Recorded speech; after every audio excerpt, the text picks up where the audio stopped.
ओम शांति।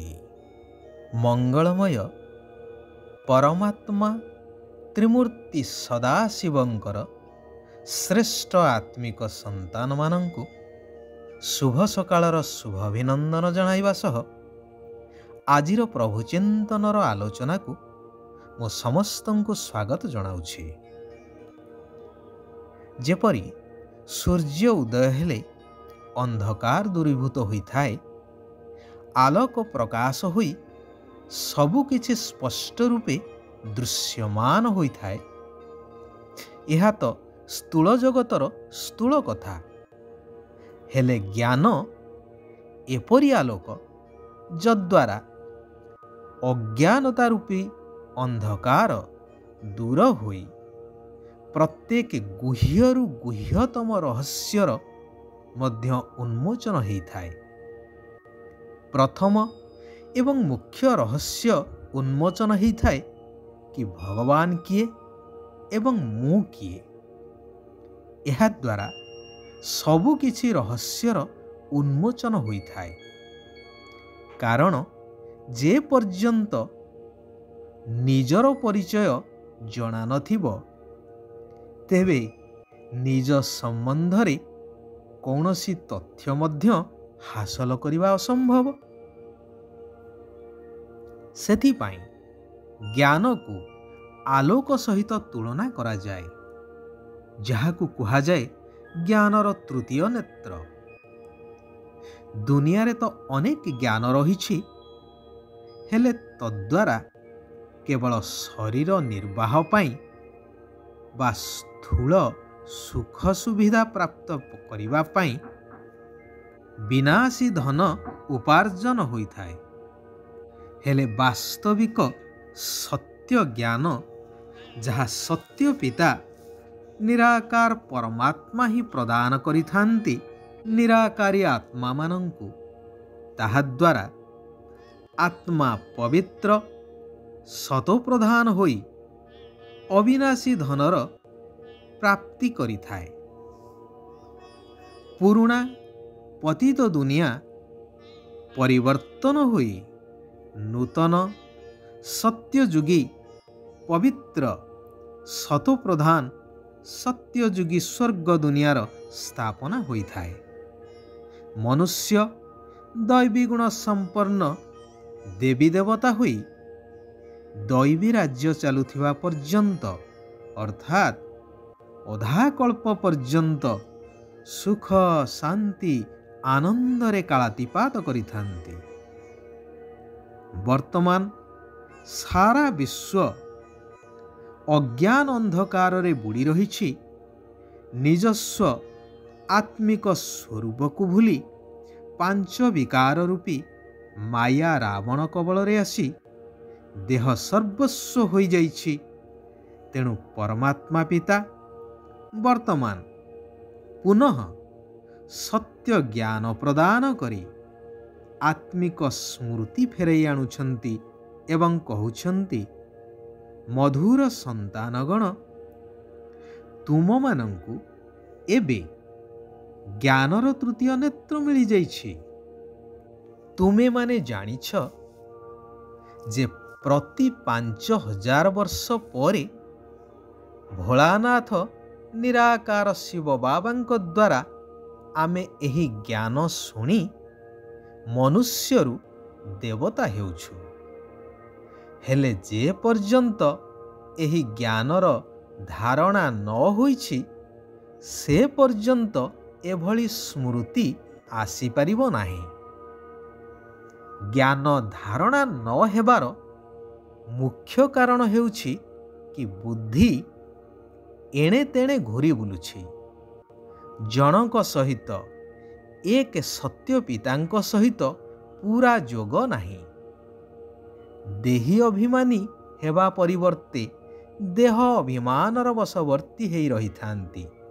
सेथिपाई धारणा हेउ नाही। बाबा कहुछंती, पिला माने एबे लौकिकतारे आस नाही, कारण जन्म जन्मांतर एही लौकिकतारे आसी अर्थात देहर बंधन रे आसी ବର୍ତ୍ତମାନ ଆମେ ଏହିଭଳି ସ୍ଥିତିରେ ଆସି ପହଞ୍ଚି ସାରିଛେ। ପରସ୍ପରର ନାମ ରୂପକୁ ମନେ ପକାଅ ନାହିଁ। ଏକମାତ୍ର ବାବା, ଦ୍ୱିତୀୟ କେହି ନୁହେଁ। ଏହି ପାଠକୁ ପକ୍କା କର। ଅନ୍ୟର ଅର୍ଥାତ୍ ଦେହଧାରୀର ପଛରେ ପଡ଼ ନାହିଁ। ମନମତ, ପରମତ, ଗୁରୁମତ, ଶାସ୍ତ୍ରମତ ସବୁ କିଛି ଛାଡ଼ି ଗୀତାର ମହାବାକ୍ୟ ଅନୁସାରେ ସର୍ବଧର୍ମଂ ପରିତ୍ୟଜ୍ୟ ମାମେକଂ ଶରଣଂ ବ୍ରଜ, ଏକ ସତ୍ୟ ପିତା ପରମାତ୍ମା ଶିବ ବାବାଙ୍କ ଠାରୁ ହିଁ ଶୁଣିବାର ଅଛି। ତାଙ୍କରି ଠାରୁ ରାୟ ବା ମତ ନେବା ଆବଶ୍ୟକ। ଏହାଦ୍ୱାରା ତୁମେ ଦୁଃଖରୁ ମୁକ୍ତ ହୋଇଯିବ। ଉପଯୁକ୍ତ ଧାରଣା ହେବା ସହିତ ସର୍ବଦା ଖୁସି ମଧ୍ୟ ପ୍ରାପ୍ତ ହୋଇପାରିବ। ସାରାଦିନ ଏହି ଜ୍ଞାନର ବିଚାର ସାଗର ମନ୍ଥନ ଚାଲିବା ଦରକାର। ଯେତେବେଳେ ସତ୍ୟଯୁଗୀ ସ୍ୱର୍ଗରାଜ୍ୟ ଥିଲା, ସେତେବେଳେ ଏକ ଆଦି ସନାତନ ଦେବୀ ଦେବତା ଧର୍ମ ଥିଲା, ଅନ୍ୟ କୌଣସି ଧର୍ମ ନଥିଲା। ଶ୍ରୀଲକ୍ଷ୍ମୀ ଶ୍ରୀନାରାୟଣଙ୍କର ରାଜ୍ୟ ଚାଲିଥିଲା। ସମସ୍ତେ ଦୈବୀଗୁଣ ସମ୍ପନ୍ନ ଦେବୀ ଦେବତା ସମ୍ପୂର୍ଣ୍ଣ ପବିତ୍ର ଥିଲେ, ଯେଉଁମାନଙ୍କର ବର୍ତ୍ତମାନ ଜଡ଼ଚିତ୍ରର ସ୍ମାରକୀ ରୂପରେ ଗାୟନ ଏବଂ ପୂଜନ କରାଯାଉଛି ମହା ଆଡ଼ମ୍ବର ସହକାରେ। ଅର୍ଥାତ୍ ସେମାନେ ନିଶ୍ଚୟ ଦିନେ ଏଠାରେ ରାଜ୍ୟ କରି ଯାଇଛନ୍ତି। ତେଣୁ ତ ଆମେ ତାଙ୍କର ସ୍ମୃତି ରୂପରେ ତାଙ୍କର ମୂର୍ତ୍ତି ବା ଫଟୋକୁ ପୂଜନ କରୁଛେ। ଏହା ସବୁ ଜ୍ଞାନ ଦ୍ୱାରା ହିଁ ସ୍ପଷ୍ଟ ହୋଇଥାଏ। ଏହା ହେଉଛି ଈଶ୍ୱରୀୟ ବିଶ୍ୱବିଦ୍ୟାଳୟ। ଯେପରି ଡାକ୍ତରୀ ପଢ଼ି ପାସ୍ କଲେ ଡାକ୍ତର ହେବା ସୁନିଶ୍ଚିତ, ସେହିଭଳି ଏଠାରେ ଈଶ୍ୱର ପାଠ ପଢ଼ାଉଛନ୍ତି ଈଶ୍ୱରଙ୍କ ସମାନ ଅର୍ଥାତ୍ ଦେବୀ ଦେବତା କରାଇବା ପାଇଁ। ତେବେ ଯିଏ ଏହି ପାଠକୁ ଠିକ୍ ଭାବରେ ପଢ଼ି ସମ୍ପୂର୍ଣ୍ଣ ପାସ୍ ହେବ ବା ଉତ୍ତୀର୍ଣ୍ଣ ହେବ, ସେ ହିଁ ଏହି ପଦର ଅଧିକାରୀ ହୋଇପାରିବ। ନିଜେ ପଢ଼ିବା ସହିତ ଜ୍ଞାନ ରୂପକ ଶଙ୍ଖ ଧ୍ୱନି କରି ସମସ୍ତଙ୍କୁ ସଜାଗ ବା ଜାଗ୍ରତ କରିବା ଦରକାର। ପ୍ରଥମେ ନିଜେ ଧାରଣା କରି ପୁଣି ଅନ୍ୟକୁ ବୁଝେଇବା ଦରକାର। ଖାଇବା ପିଇବାରେ ବହୁତ ଧ୍ୟାନ ଦେବା ଦରକାର। ପତିତ ବା ଭିକାରୀଙ୍କ ହାତରୁ କେବେ ବି ଅଶୁଦ୍ଧ ଭୋଜନ ଗ୍ରହଣ କରିବା ଉଚିତ ନୁହେଁ।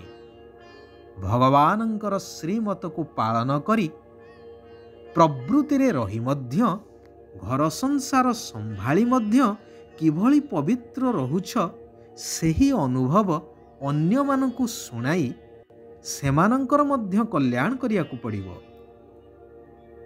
ଶିବ ବାବା ବରଦାନ ଦେଉଛନ୍ତି କି ସାଧନ ବା ସହଯୋଗର ପ୍ରଭାବରେ ଆସିବା ପରିବର୍ତ୍ତେ ପ୍ରକୃତିକୁ ଦାସୀ କରି ବିଜୟୀ ଆତ୍ମା ଭବ।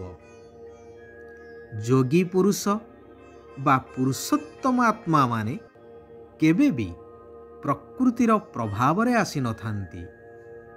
ତୁମେମାନେ ପୁରୁଷୋତ୍ତମ ସଙ୍ଗମ ଯୁଗୀ ବ୍ରହ୍ମାମୁଖ ବଂଶାବଳୀ ଶ୍ରେଷ୍ଠ ବ୍ରାହ୍ମଣ ଆତ୍ମାମାନେ ପୁରୁଷୋତ୍ତମ ଏବଂ ଯୋଗୀ ଆତ୍ମା ଅଟ। ତେଣୁ ପ୍ରକୃତିର ପ୍ରଭାବରେ ଆସିବା ପରିବର୍ତ୍ତେ ପ୍ରକୃତିକୁ ନିଜର ସହଯୋଗୀ କରିଦିଅ, ନିଜର ଅଧୀନ କରିଦିଅ। ସଦା ପ୍ରସ୍ତୁତ ସିଏ, ଯିଏ ପ୍ରତ୍ୟେକ ଘଡ଼ିକୁ ବା ପ୍ରତ୍ୟେକ ମୁହୂର୍ତ୍ତକୁ ଅନ୍ତିମ ଘଡ଼ି ବା ଅନ୍ତିମ ସମୟ ବୋଲି ଭାବିଥାନ୍ତି। ଆଚ୍ଛା, ଆଜି ପାଇଁ ଏଇଠାରେ ଆମେମାନେ ବିରାମ ନେବା। ଆସନ୍ତାକାଲି ପୁନଃ ଠିକ୍ ଏହି ସମୟରେ ଆମେମାନେ ସେହି କଲ୍ୟାଣକାରୀ ପରମାତ୍ମା ପିତାଙ୍କର ଆଉ କିଛି କଲ୍ୟାଣକାରୀ ମହାବାକ୍ୟକୁ ଶ୍ରବଣ କରିବା। ନିଜ ଜୀବନକୁ ପରିବର୍ତ୍ତନ କରିବା ସହିତ ସାରା ବିଶ୍ୱକୁ ପରିବର୍ତ୍ତନ କରିବାର ମହାନ କାର୍ଯ୍ୟ କରିଚାଲିବା। ओम शांति, ओम शांति, ओम शांति।